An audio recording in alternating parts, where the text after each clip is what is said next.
Уште една многу интересна приказна имаме на Ридниве минути во Македонија наутро, која што верувам ќе го задржи вашето внимание, а ја најавувам вака. Од 23 мај до 7 јуни траеше мототурата на нашиот гостин кој веќе го имаме во студиото 3 на Македонската телевизија, Горан Стојановиќ. 16 дена авантура, поминати околу 10.000 километри на мотор, од кои 5.000 во пустина. Да биде предизвикот уште поголем, го напушта Иран само 2 дена пред да започне војниот конфликт на релација Израел-Иран, за негова и наша среќа, за да го имаме во студиото 3 на мотава и да ни ја раскаже, се разбира, целата мототура. Горан, добро утро и добре ни дојдовте во утринската програма. Добро утро, благодарам на поканата. Член сте на мото клубот Архангел, но оваа година на тура поаѓате сам. Она што мене ме интересира, како падна одлуката за релација Куманово-Иран?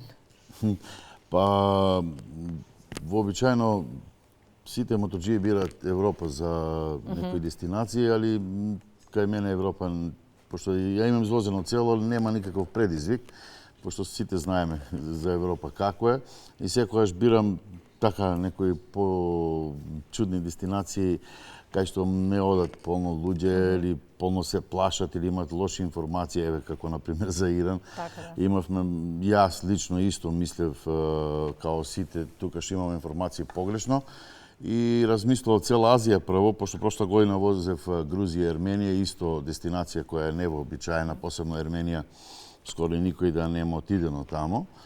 А ова година мислев многу повеќе држави да возам во Азија, али пошто пред да одам некаде, секогаш прибирам информации, доста се информирам за таа држава, значи за култура, традиција, како се живее.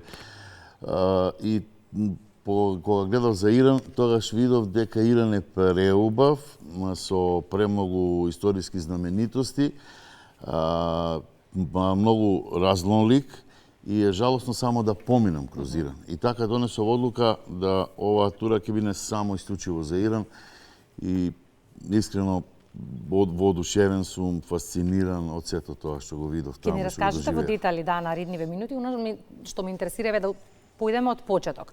Што значи подготовка за една ваква обемна тура? 10.000 километри не се шала, особено 5.000 ако треба да ги поминете во пустина. Што значи физичката подготвеност и подготвеноста од аспект на подготовка на моторциклот за да го издржи тоа патување?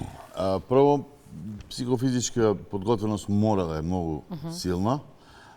Ментално исто да си многу значи добро подготвен, да немаш предрасуди.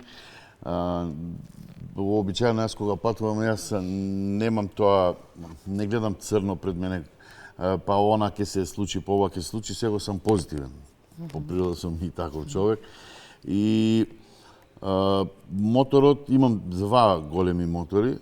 Едниот е, сега моторџиите тоа го знаат, со ланец, едниот со кардан, и зедов овој друг со БМВ патував, пошто тоа е со кардан.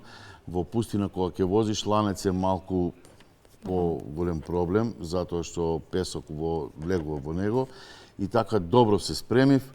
Се за високи температури подготвив, се менува таму, значи улје не можеш како за во Европа, него се стават за помосно за високи температури. И добро се спремив за таму. И кога појдов, едноставно во мисла бев како да возаме тука некаде до Нич или до Охрид, така, едноставно насмејано и само возам. Првиот ден 1000 километри, вториот ден 1000 километри, третиот ден мислам дека беше некаде 500 или 600 и стигна до Арарат планина и исто и таму, тоа е турски дел, многу одушевен во Турција, пред да излезам од Турција, многу одушевен бев и таму во посета на Арарат и веќе 4-тиот ден влегов во Иран. Колку чини една ваква мототура? Па не е нешто посебно скапо, некаде отприлике до 3000 евра. Не е нешто многу скапо за ваков некој да се доживее нешто. Едноставно со тие пари кај да одиш за толку време на одмор кај нас во Охрид, дојшли ги потрошиш, да, ги потрошиш. И како изгледаше рутата? Споминавте по 1000 километри дневно, но како изгледаше, како се возеше? Па прв ден од Куманово до мислам дека Езерџан. Во Езерџан спиев 150-60 километри после Истанбул. Па вториот ден бев не Езерџан, вториот ден во Езерџан спиев. Првиот ден заборавив како. За 16 дена рети да се заборави нешто. Првиот ден заборавив како беше. Заборавив како се викаше местото, едно многу атрактивно место за фактички тамо е за зимување. Во која држава? Во Турција. Во Турција, добро. Да, па нема и Турција преголема, значи да не прегасиш. Интересно што вие Бугарија и Турција ги минувавте, само две држави. Да, Вака кога ќе набројувате до Иран, многу некако патни се гледа, но само две држави се. Километража е голема, а држави се две. Така. Бугарија не е лесно, Бугарија брзо некаде до Пладнели, мислам дека ја поминав, али Турција е стварно исто огромна држава, за да ја поминиш Турција. Проста година ја возив скоро цела Турција, сите делови, а ова година бев само пат за Иран што ме води. Среќна околност во целата оваа приказна е што успевате да излезете од Иран само 2 дена пред да започне војниот конфликт на релација Израел и Иран. Се насетуваше ли тензија, навестуваше ли нешто на воен конфликт? Не. 28 мај се сеќавам. Јас прочитав на некој од наши портали дека имаше објавено дека Израел ќе го нападне Иран без предупредување. И му се јавив на тој агент што ми се дуваше документи за да влезам во Иран. И му реков дека прочитав тако вести и тој почна да се смее, ма нема врска, не слуша тоа само дезинформации, нема да се случи такво нешто, пошто никој немаше појма. Иран, значи, ние тоа што знаеме за Иран, ништо фактички не знаеме точна информација за Иран. Внатре е тотално друг начин на живот. Како живеат иранците? Па искрено да ви кажам, ако гледаме во култура и цивилизација, по моје искуство, тие се испред нас многу години во култура и цивилизација. Многу се културни, многу цивилизирани, многу едуцирани, школовани, интелигентен народ.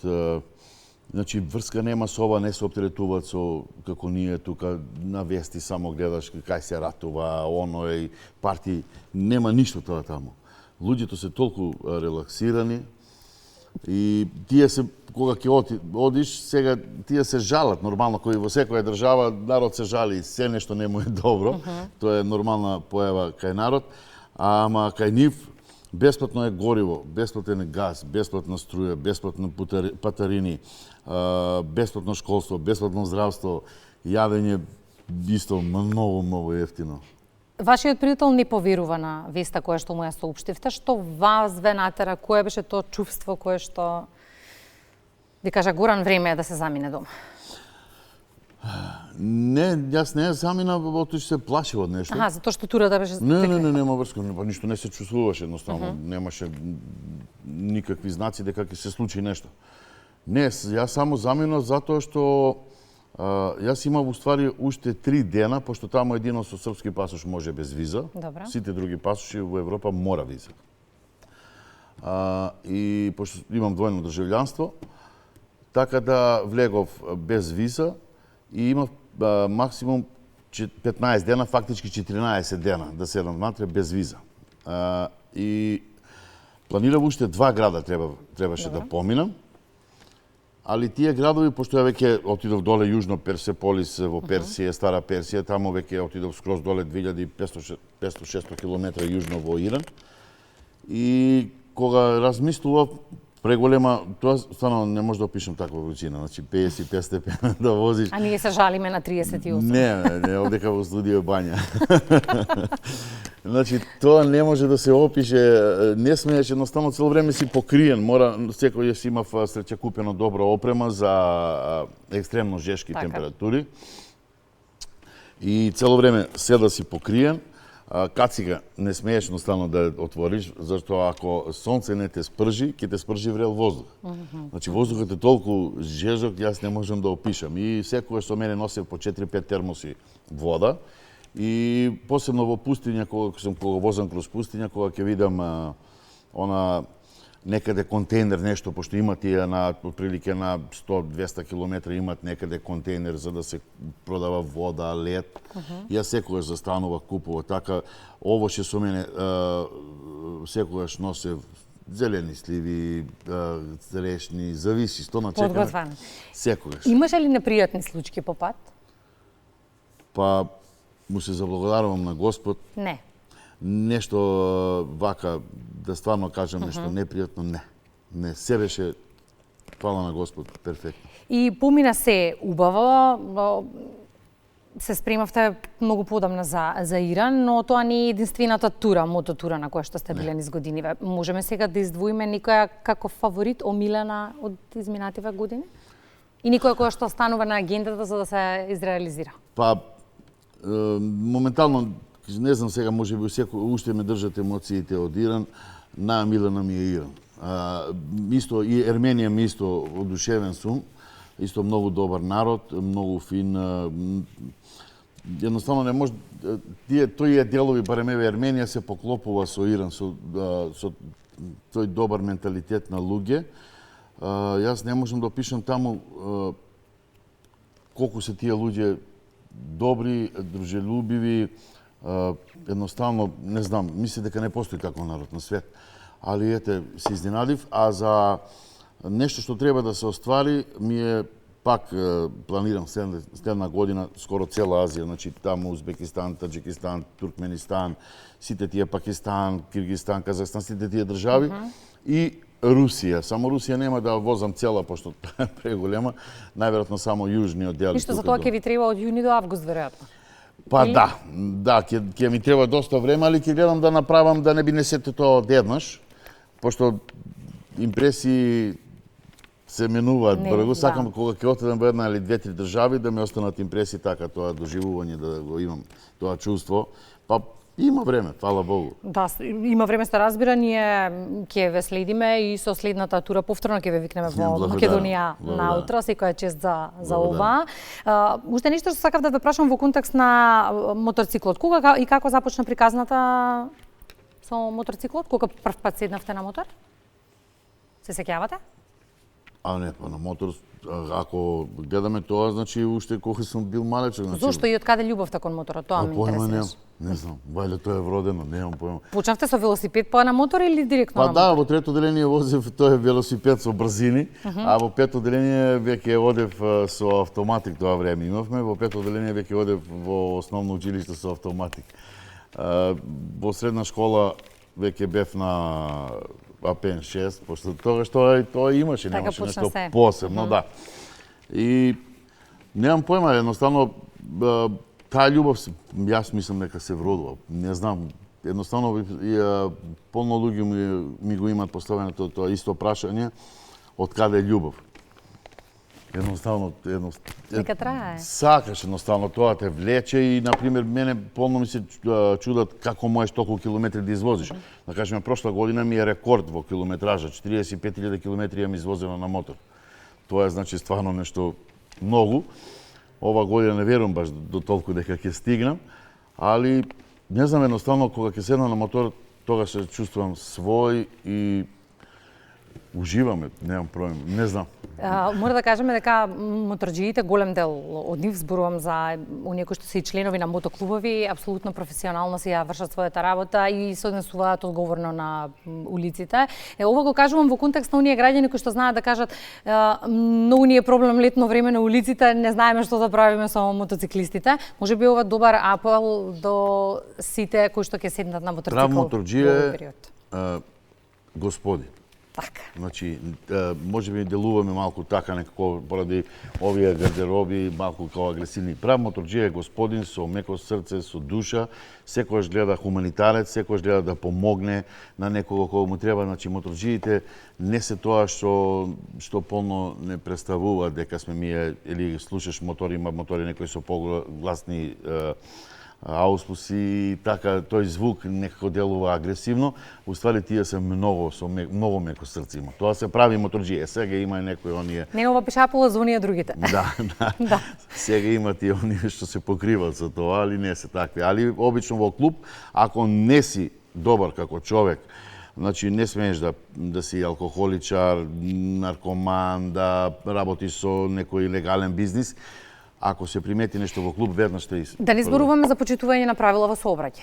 Тоа е основа, базично. Да. Горан, ви благодарам многу за гостувањето. Не случајно ве прашав за почитувањето на правилата на игра и во сообраќај, затоа што тоа важи за сите нас, и за пешаците, и за оние кои возат автомобили, но и за мотоциклистите и велосипедистите. Голем дел од нашите граѓани го користат алтернативниот превоз во овој период од годината, но добро е да потсетиме дека е совршено време да направите сервиси на велосипедот пред да излезете на улица со него. Што се значи сервис на велосипед, дознаваме од Мартин. Мартин, повели.